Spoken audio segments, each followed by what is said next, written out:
네, 안나푸르나에서 교사들이 실종된 지 오늘로 닷새째입니다. 실종 교사들이 매몰된 걸로 추정되는 지점이 좀 더 구체적으로 나왔고 여길 중심으로 앞으로 수색이 이어질 걸로 보입니다. 네팔 포카라에 있는 어환희 기자 그리고 산악인 엄홍길 대장을 차례로 연결하겠습니다. 먼저 어환희 기자, 금속 탐지기로 실종자가 있을 수도 있는 지점을 발견한 거죠? 네, 영상과 함께 보시겠습니다. 빨간색 비닐로 표시한 지점이 보입니다. 네팔 전문구조팀이 눈 아래 실종자들이 있을 것으로 예상한 지점인데요. 구조팀은 금속 탐지기를 사용했습니다. 수색이 어려워서 직접 수색하는 것이 어려워서 헬기를 탄 채로 10m 위에서 탐지를 이어갔습니다. 현지 구조팀 이야기 한번 들어보시겠습니다. 벨트나 아니면 시계 있는 대로 메탈이 있으면 그렇게 시그널을 보냅니다. 우르자 히말도 마찬가지고요. 그다음에 다른 산에도 사고 날 때는 그렇게 찾아봅니다. 네, 그 두 곳이 정확히 어디입니까? 네, 실종자들이 출발했던 데우랄리와 힝쿠 동굴 사이인데요. 네팔 당국이 밝힌 곳은 크게 두 곳입니다. 한국인 교사 4명을 포함해 6명이 있을 것으로 예상되는 지점과 또 네팔인 1명이 있을 것으로 예상되는 지점입니다. 네, 그러면 이제 거기를 좀 집중적으로 수색을 하는 겁니까? 네, 당국은 우선 6명이 매몰됐을 것으로 예상되는 지점에 수색 역량을 집중할 계획입니다. 그동안 도보 수색을 주로 해온 주민들과 경찰 수색 구조대는 오늘 빠졌고 대신 군 헬기로 군 수색 전문 인력 9명을 보냈습니다. 관건은 날씨입니다. 어제도 말씀드렸듯 강풍으로 인한 추가 눈사태 등으로 현장에 접근하기도 어려운 상황이 계속되고 있기 때문입니다. 여러 가지 방법들이 그래서 논의가 되고 있습니다. 제가 오늘 네팔 측 구조 책임자를 직접 만났는데요. 포카라시가 속한 카스키 지역을 담당하는 경찰서장입니다. 함께 보시겠습니다. 현지 책임자인 카르키 경찰서장은 두 가지 점을 강조했습니다. 하나는 실종 지점을 정확히 찾아내야 한다는 겁니다. Technical thing is just to locate exactly the place where the missing person may possibly be. 또 기상 상황 등 구조에 적합한 환경이 필요하다고 했습니다. We are looking for all the possible things. We cannot just wait the sun to shine and get the ice melted. 때문에 네팔군 등 기술 인력들을 투입해 근처 동굴에 있는 물을 활용하는 방안도 검토하고 있습니다. Pouring the water and the water helps ice get melt. Okay? That's one thing which is suggested by the local people.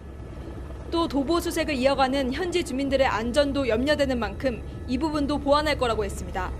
It's very cold because of snow. The scarcity of food and other facilities, no light, no power supply, all these kinds of things. 카르키 서장은 실종자 생존 가능성을 묻는 질문에 모두 안전히 구조될 수 있길 희망할 뿐이라고 했습니다. 군, 경찰, 전문가 그리고 현지 주민이 협업해 구조에 전력을 다하겠다는 겁니다. 네, 그리고 오늘 드론도 투입이 됐죠?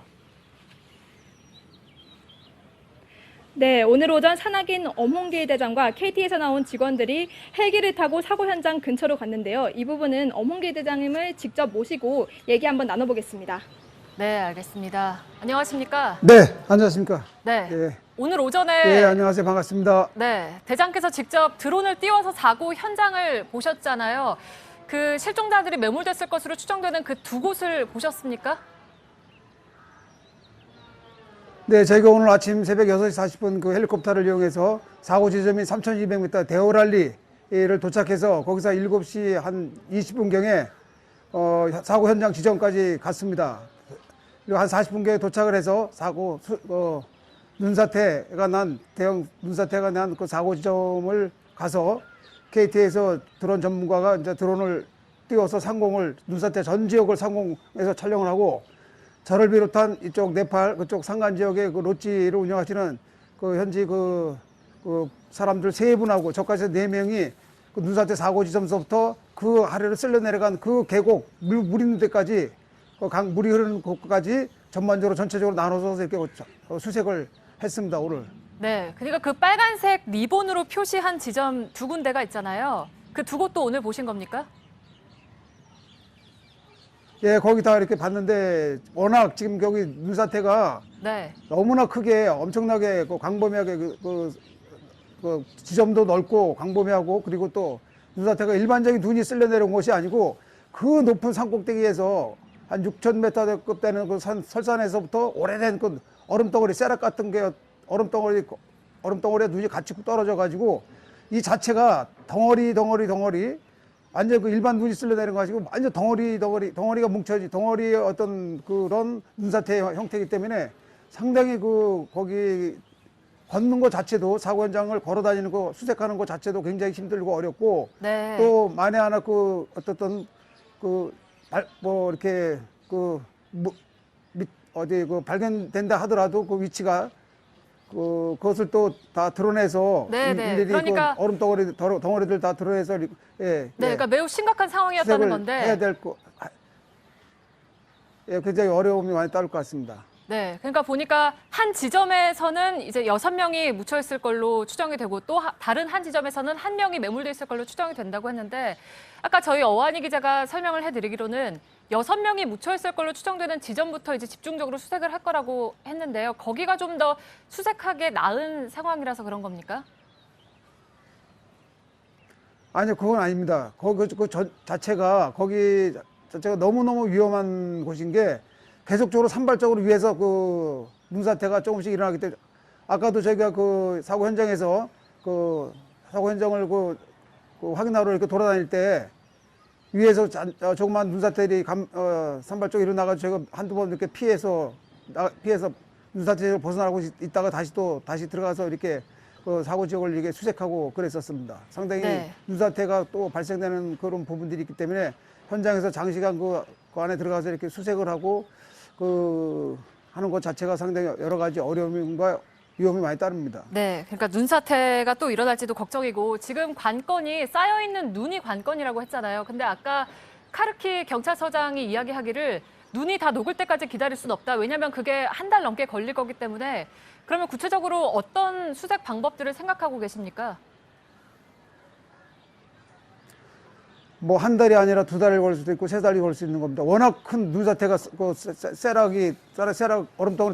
얼음덩어리와 눈이 같이 뭉쳐서 떨어진 그 사태 지역이기 때문에 일반 눈만 떨어진 것이 아니고 얼음덩어리들 같이 섞여서 막 굴러 떨어진 굉장히 아주 그 지대가 엄청나고 광범위가 좀 크기 때문에 상당히 오랜 시간 좀 걸릴 것 같고 그다음에 저희가 내일서부터는 마침 오늘도 이 나라 그 군인들이 헬리콥터를 타고 거의 오후에 한 9명의 구조대가 그 대오랄리 그쪽으로 들어왔습니다. 그래서 내일 저희 KT 드론 관계자하고 저하고 또 그 헬리콥터를 타고 올라가서 여기 이제 그 아까 말씀드린 그 금속 탐지기 같은 금속 탐지기하고 그 체온을 감지할 수 있는 그런 겸용 그런 탐지기가 있습니다. 아까 헬리콥터를 타고 저공 비행을 하면서 그것을 이렇게 썼다는 그 장비인데 그걸 저희가 내일 직접 가지고 올라가서 손으로 들고서 사고 현장을 인근을 직접 저희가 그걸 기계를 들고 다니면서 그런 예를 들어서 그 확인되는 지점이 있으면 그 지점을 내일 군인들과 같이 집중적으로 한번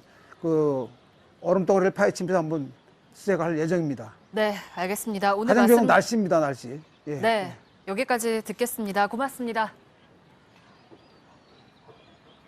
네, 감사합니다. 네, 실종된 일행들은 해발 3,000m가 넘는 대우랄리 지점에서 내려오다가 눈사태를 맞았습니다. 고도가 높았던 만큼 엄청난 양의 눈에 휩쓸렸을 걸로 보이는데요. 저희가 당시 현장에 있었던 한국인 부부와 네팔 현지인 조리사 또 교민들이 확보한 제보 영상을 토대로 사고 당시 상황을 다시 구성해봤습니다. 이한길 기자입니다. 현지 시간으로 지난 17일 아침 사고 현장과 가까운 대우랄리입니다. 실종된 한국인 교사 4명을 비롯해 트레킹에 나섰던 일행들이 하룻밤 묵었던 곳입니다. 산장과 주변이 온통 눈으로 뒤덮였습니다. 여기서부턴 더 이상 산을 오를 수 없었습니다. 그렇게 하면 안 돼요. 내일까지 또 위험해요. 등산객들은 되돌아 내려가기로 결정했습니다. 돌아가는 길에도 거센 눈발에 맞섰습니다. 앞장서 길을 인도하던 전문 가이드도 몸을 가누지 못하고 넘어졌습니다. 가던 길을 돌려 다시 산길을 내려오는 등산객들은 더 있었습니다. 갑자기 큰 소리가 들렸고 눈사태가 시작됐습니다. 산사태입니다. 산사태. 공포에 질린 사람들이 고함치기 시작했습니다.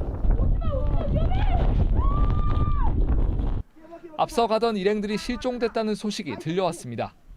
나머지 사람들은 결국 왔던 길을 되돌아갔습니다. 폭설과 눈사태가 휩쓸고 간 흔적이 뚜렷이 남았습니다. 발길을 돌릴 수밖에 없었던 당시 상황이 그대로 보입니다. JTBC 이한길입니다.